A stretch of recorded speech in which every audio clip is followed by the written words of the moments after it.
Nothing. Not even darkness. Darkness requires space, a void of a light, to exist. This is a space between quiet circuits. Here there is no time. There is nothing. Then a spark.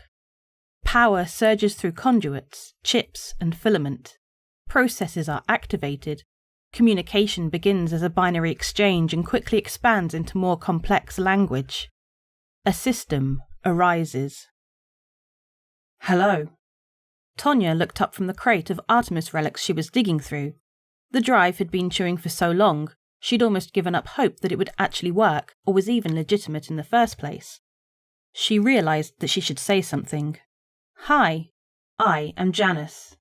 Hi, Janus. Tonya dragged her chair over to the outdated system she was using to host Janus. She'd never really spoken with an AI before. She was surprised how weird it was. I'm Tonya. Hello, Tonya. You are not listed in my current user database. I will make a new protocol file for you. The system clicked as drives engaged. My base programming indicates that I am meant to pilot an RSI Chariot-class transport designated Artemis, yet I cannot connect with designate Artemis's flight controls. Yeah, well, about that. I am also finding an incompatibility with the surrounding programming language. Janus, what year is it? My timestamp indicates 2232-212, but current system incompatibility is preventing an update. That was months before Janus was installed into the Artemis. The year is 2942. Understood. Janus was quiet for a few moments. I have missed my launch date. Yes, Tonya smiled slightly. He was already funny. The ship disappeared with the original version of your program at the helm.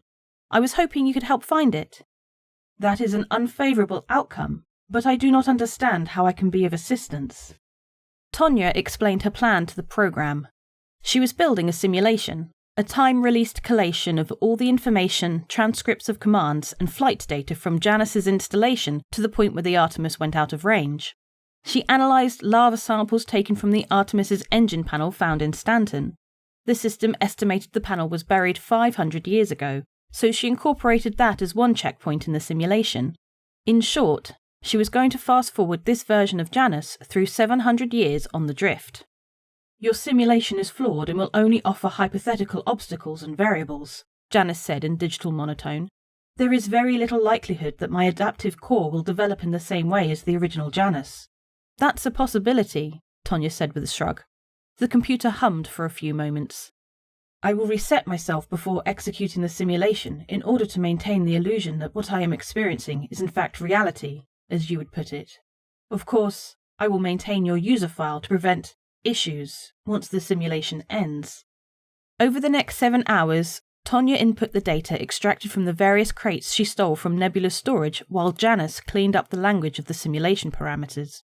I am ready to begin, Janus said after running a final sim check. How long will the sim take? I have adjusted my internal clock. 1 week for me will be a second for you.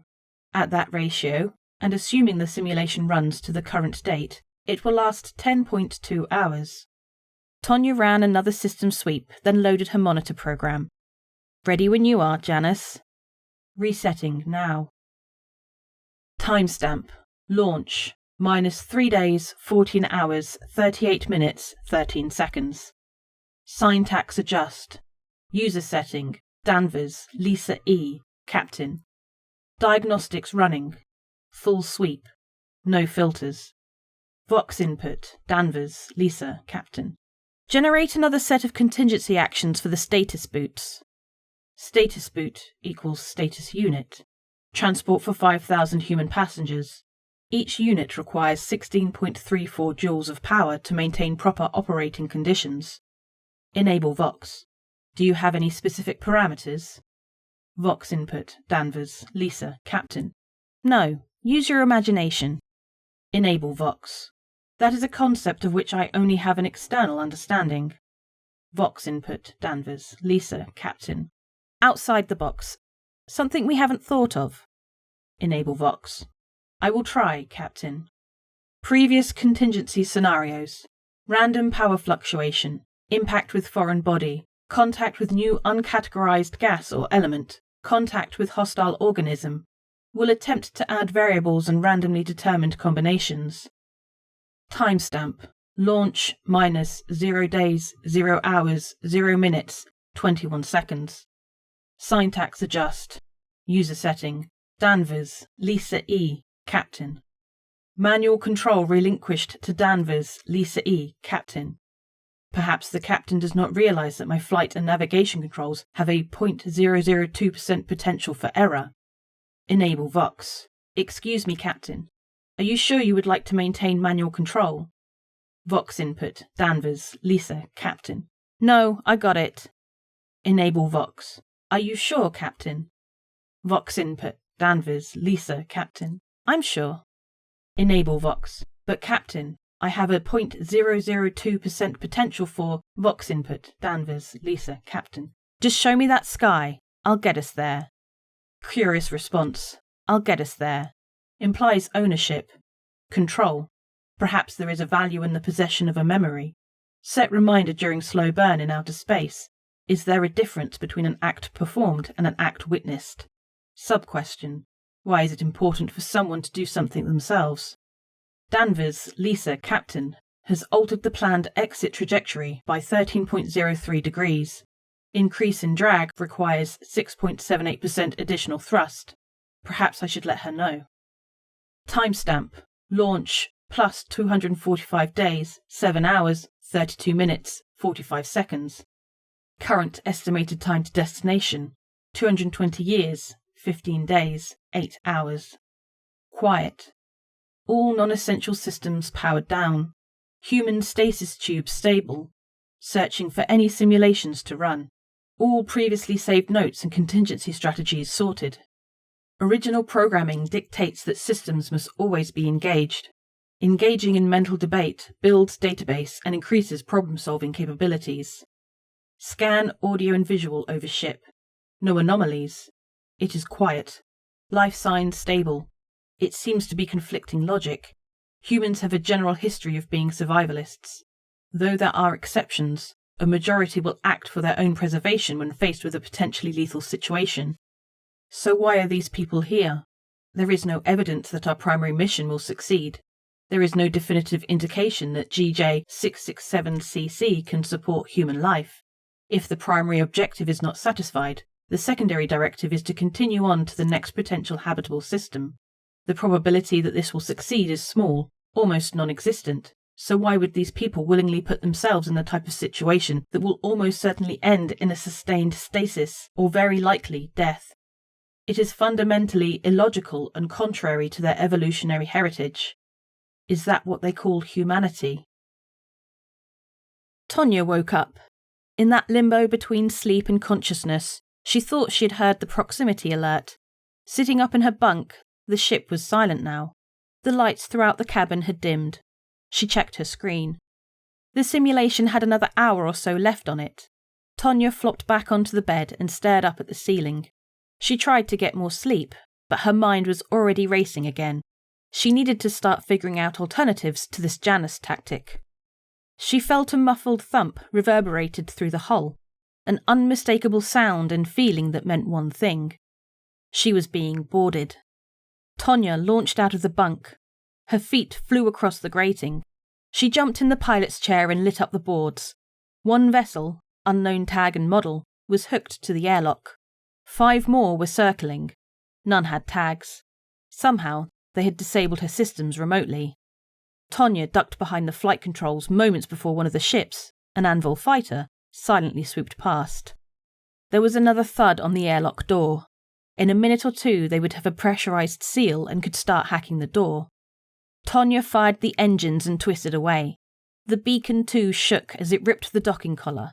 Her hull held. As she dove down and maxed her thrusters, she caught a glimpse of the other ship leaking oxygen into space. "What the hell, Tonya?" a voice said over her comm. It took her a second to recognize it. "Nagia? You done messed up now," the pirate responded. She could hear his voice tremble with rage. "We were gonna do this all civil." "Don't tell me you're still sore about the codex," Tonya yelled back as she dodged laser blasts from the rest of Nagia's gang. "I thought you were a bigger man than that." "The what?" "Then what the hell are you doing here?" Tonya brought up her map.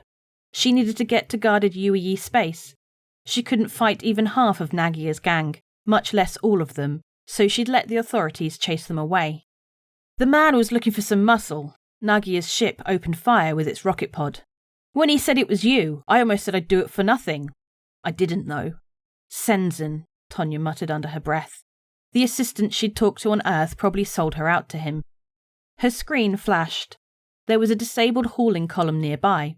Authorities were organising the repairs. Maybe 20 minutes hard burn, and she could be there. It was worth a shot. Tonya flashed the afterburners and took off. Nagia and his minions swarmed after her. Shields flashed up all around her as she took fire. Tonya really needed to put some weapons on her ship. She rolled and weaved, doing her best to dodge the barrage of incoming laser fire. One of her manoeuvring thrusters took a hit from a rocket.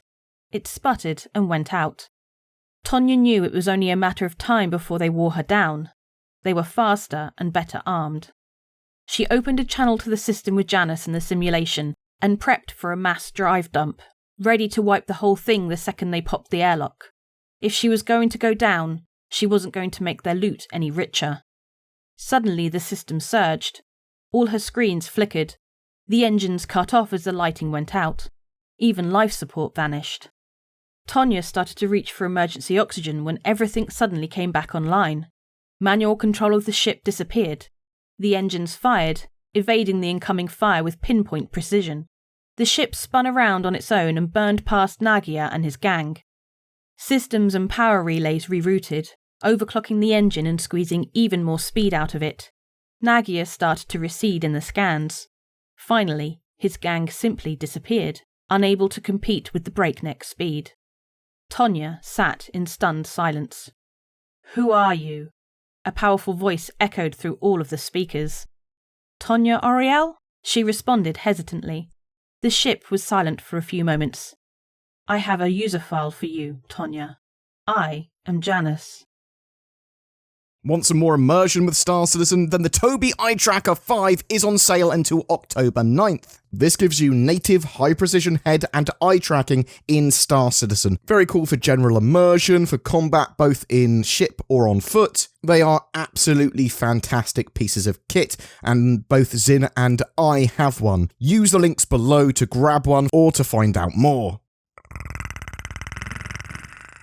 What the hell are you? It's nordvpn.com/BoredGamer, enabling you to minimize your presence on the internet, almost like a cloaking device. It also allows you to hunt out the best TV and movies and shopping deals by changing your region. It prevents big internet from gathering and using your personal data. There's even a data breach scanner and meshnet for your own remote private network included. When Zin asked, what's the Predator movie got to do with NordVPN or CitizenCon or Star Citizen, I said, what's any of our NordVPN ads got to do with anything?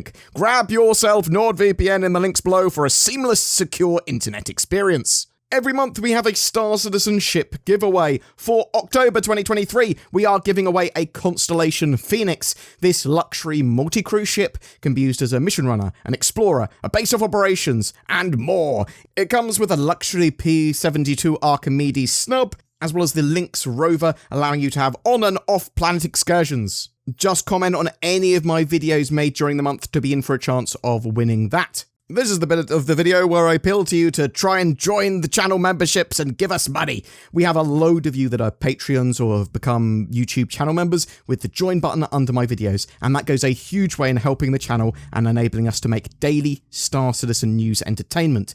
But there are a load of other ways to help us: liking, commenting, sharing these videos. That helps the channel grow. Thank you for watching to the end. Please get involved in the comments section, and I hope you have a great October.